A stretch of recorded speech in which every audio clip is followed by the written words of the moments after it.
We are going to be talking about the most important foundational tips to building engaging Instagram Reels that actually get views for 2023, because things have changed over the last year and a bit, and we definitely need to cover this one. So we'll be covering things like why cross-posting your Reels to other platforms might not work the way you expect them to, how to actually make engaging Reels that people want to watch, what those proper content formats are that build engagement over time, how to get increased watch time on your Reels, what types of Reels should we actually be posting, and of course, a little bit of a camera guide to discuss camera quality as a factor of viewership, which I think is probably a question that a lot of people are wondering if you actually need an expensive camera in order to make Reels. So all of that in today's video. And with that, let's jump on into it.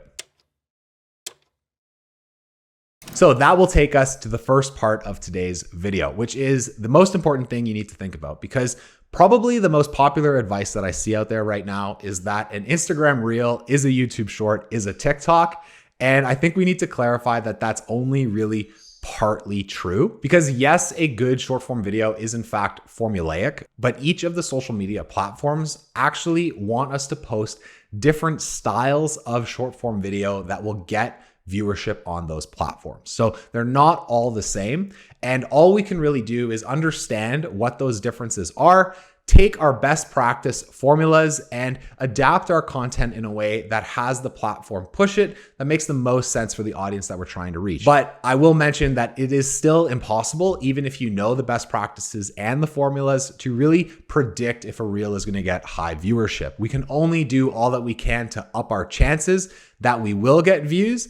And that is literally the purpose of today's video, is giving you those best practices so that we can go out and make amazing content. So the first part of today's video is, why can we not cross-post our content? You see, every platform has a different style of short form video that it wants its users to see. So no, you can't take your Instagram Reels and post them as YouTube Shorts. For example, TikTok enjoys more authentic, raw, unpolished content of day-to-day moments than the other platforms do. It's more relatable and can probably be shot on your phone with a lower production quality. Whereas Instagram's content has always had that inspirational and aspirational feel to it. It's elevated and typically highly produced on a more expensive mirrorless or DSLR camera. You can shoot on your phone, it just has to be done very well and in a specific way. Think niches like luxury, fashion, and travel, of course. And then finally, YouTube's content is probably a lot more educational. It is a search engine and relies on SEO. So if your content exists to solve a specific problem and is easily searchable, you're bound to get more views than if you post your vlog-based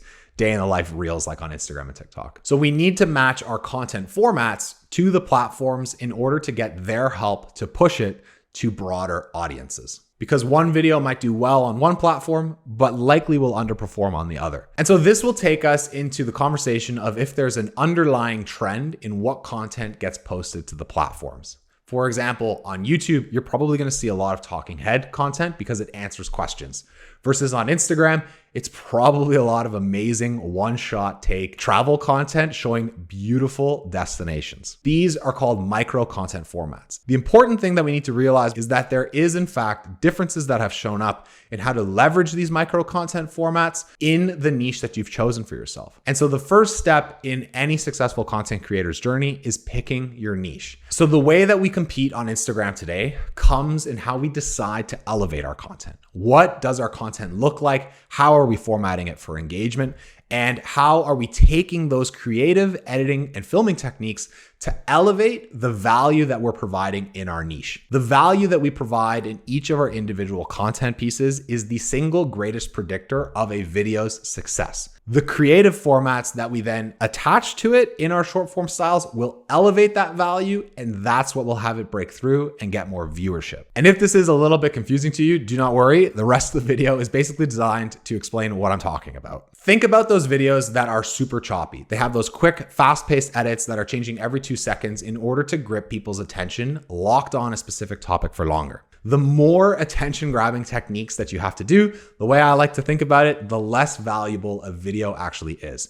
Think about those extremely engaging podcast clips that have minimal editing to them, but we're hooked on watching it because the person speaking is so insightful. The value that we provide in our content will be the thing that allows us to break through on the individual platforms that we're showing to. The editing is the thing that makes it just get that little extra sizzle to make it really, really go forward. And so because of that, and the essence of providing value with our content, the problem that we're solving for our audiences is what allows content to get distributed. And that is going to take us to the next part of today's video. Before we get into those filming techniques to up engagement, is realizing that what the best Instagram Reels all have in common is that they're extremely shareable. The way that we can make our videos more shareable is by first understanding what the job of the content that we're posting is doing for our followers. The way I like to think about it is, what is the problem that our content is solving that allows someone to want to share it with other people? And if you don't know what that is, think about the content that you share with your friends and start by making that content first in order to practice to get to where you want to go. The second part to shareability is increasing watch time. Watch time increases the more value that you provide throughout a video. And so the way I like to think about it is, every second my video plays, is someone going to be better off as a result of watching it, or have some sort of insightful takeaway that shows up at the end? Our creative should either teach or entertain. Finally, highly shareable pieces of content don't copy other creators. Yes, you can get inspired by what other creators get, but the first piece of content that starts a trend will always be the one that does best. Our job as content creators is to take what works and find ways to do it differently to elevate what's already been done. As an example, there was this trend that said partying is fun, but, and then you could add clips after that one to explain what your actual hobbies are, like going outdoors, snowboarding, photography, that kind of thing. The first person to do that has reached millions of people, and other content creators have copied it exactly and are not getting anywhere close to the same reach unless they figure out how to do that idea differently.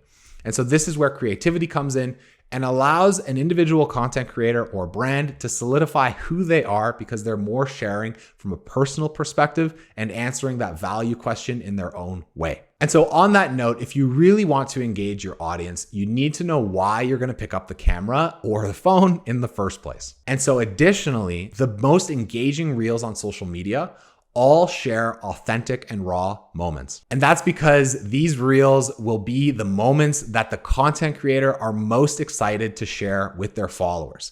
They don't need to be highly produced because they're exceptional for what they are, and the enthusiasm that a content creator has in filming it shows up through the screen as a result of the audience knowing exactly who that content creator is. You could be a chef sharing some new smoothie hack that you wanted to bring to a healthy food restaurant, or a fitness creator showing a new workout tip to help you grow your biceps bigger. These are the exciting reasons that someone wants to follow a content creator. And most importantly, engage with an Instagram reel until it's done and share it with their friends. This is what establishes a content creator's presence in a niche and needs to be iterated on over time if you want to be successful. And so assuming that we have these basic ideas down, we can then get into the more tactical side of filming incredible Instagram reels. And so if you're looking to up your Instagram reel view counts, a lot of it is based around view time. The secret to increasing your view time on Instagram reels is by following these steps. First one is your hook. Your hook gives someone a reason for watching in the first place, which in this example will be me shaking my camera in front of the lens, explaining to people what the video is going to be about and how they can get this before-after transition. We're building curiosity to now watch the rest of the video so that someone else can go and make this photo. Step 2 is continuing to build the anticipation for the expected outcome. Maybe I've included steps in here to help someone follow along and build a reason to rewatch the video for later. The viewer is now waiting for the big reveal so that they can go out and take a similar photo. And the final step is ensuring there's a reason to rewatch the video in the future. The step-by-steps in a tutorial-based video allow a video to be rewatched over again because it's easily referenceable and can be used as someone's trying to do the thing you're teaching. But other re-engagement tactics include looping your videos, adding pauses, or making your videos so fast that someone has to watch them again if they want to catch what's actually happening. Once we know these basic structures for content formats, like with this tutorial-based concept, we can then move on to upping our filmmaking capabilities to increase engagement further. Because filming reels is in fact an art of its own, we'll just provide 3 of the most basic components to an engaging reel. First, we always need to have a subject in our shots. By filming another person, a viewer relates more to the video that they're seeing and can picture themselves doing the thing that you're showing on screen. Second, we always want to center frame, or as much as possible. Center framing allows more of the subject to be in frame instead of getting covered outside of the safe zone, where the captions and the right-hand bar with likes and comments actually sits. Finally, we want to change up our reels perspectives as much as possible. Changing perspectives in our videos allows the video to keep more interest over time than if we were to keep everything at eye level. Think about how to get shots extremely low to the ground at perspectives never seen before, or integrate more composition elements like reflections or minimalism to really separate yourself against other content creators that might be doing something similar. This tip is also incredibly important because it doesn't matter what type of content creator or brand you are, but at some point you need to share more personal, relatable moments that don't just happen as a talking head in a tutorial-based video in front of the screen. Lifestyle content is the backbone of Instagram. And if you want to be successful on the platform, you need to have some sort of content pipeline that can feed that machine in a relatable way.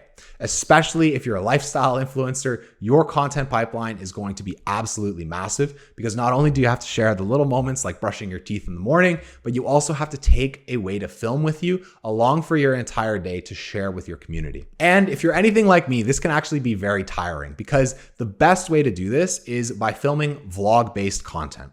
And often this vlog-based content is also the stuff that might go on your stories.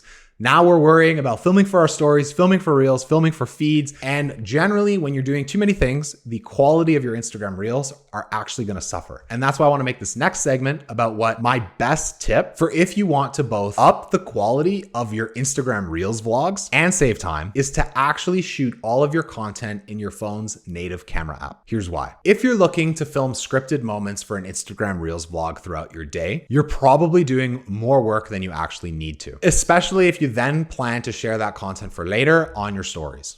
Instead, think about sharing for your stories only, but create a library of content as you go through your day that can then be distributed to other mediums on Instagram. By using your phone's native camera app, you can save all your videos for later in a higher quality than if you film them through the Instagram Stories app, and can take the best of clips that you want to share on your story, combine them all into a vlog and put them to trending music later on. You then are able to film once what the moments in your day are that you want to put on your vlog instead of thinking about sharing to your stories and your vlogs at the same time and having the quality in either of them suffer. Make sure you film your stories though in multiple different perspectives, such as wide, medium, and tight shots in order to keep your viewers' interest as you display your day on screen. And so when it comes to creating Instagram Reels and really just content for Instagram in general, it's realizing that our energy and our time is kind of finite. So it's all about finding those efficiencies and really just sharing what it is that we want to share for what we're properly doing. And so one of the most important hacks that you're going to learn after understanding the previous 5 tips is learning about content formats like I mentioned in the intro. There are guiding light in understanding what we need to film throughout our day so that we're not just getting a bunch of random clips of nothing and only using 10% of it. And you've probably seen content formats and not even realized that it is a structure designed for the platform. So if you don't have a lot of time, and you're looking to up the quality of your Instagram Reels, here are some post ideas and content formats that you can try next. The first one are compilation reels. These are quick cut accumulations of photos that pan past your screen super quick to probably beats of music. This means that if you have a collection in your camera roll, you can share this with your audience and not have to think twice about how you need to get this done. The second one is a quote reel. If you have something that inspires you or maybe something you want to share with your audience, you can share that quote in 2 ways. The first way is by layering the quote as a tweet over top of a moving background. This can be shared as a reel and actually gets a lot more reach than you'd expect. The second method is overlaying the quote with Instagram's in-text features on top of a more dynamic background like a hyperlapse or cinematic B-roll of the activity that you might be talking about. It's really up to you on which one you think makes the most sense, but generally I've seen the second way get more views than the first. The third option available to you is an organic rant. If you have a strong, engaged community that values your opinion, you can literally just pick up the phone as you're walking down the street and just get everything off your mind that you might be thinking about. This is exceptional for building a further, more meaningful connection with your audience and can be chopped up for use later in maybe a bit more of a long form video you have planned in the future. And so by understanding that content formats exist, we can have an idea about what we want to make more structurally than just saying, I want to make a day in the life vlog, without understanding that to do that, we need to chop up our clips from a day in the life vlog in a certain way to specific beats of music. That's why now you'll see the template feature on Instagram. That's probably the highest level way of explaining what a content format looks like, is slotting our content into templates based on what the platform knows works for a specific trend. So the final piece of advice when it comes down to it is around a camera guide, because probably the number one question that I get asked is if I need a professional camera in order to film engaging Instagram reels. And the answer is, it actually depends on what niche you're in. But my number one recommendation is to start with your phone first. Yes, a mirrorless camera is better than your phone in so many ways, but the phone now can shoot slow-mo B-roll, has exceptional dynamic range, a large sensor that can get crazy detail up against a mirrorless camera. And most importantly, we can shoot raw now, meaning we can edit our photos in any creative style we want. Second, there are limitless accessories that are now available to us, such as new lenses we can attach on the back, or even a gimbal to help stabilize our phone footage even further. Finally, the accessibility of a phone makes it so much more attractive than carrying around a camera with us for most of those quicker content creation needs. Think about when you're in a concert, you're probably not even going to be allowed to bring a camera with you, but now you can film a day in the life vlog just carrying your phone around, showing the adventures to a concert, and not have to worry about even a camera lens getting bumped around or getting taken by security.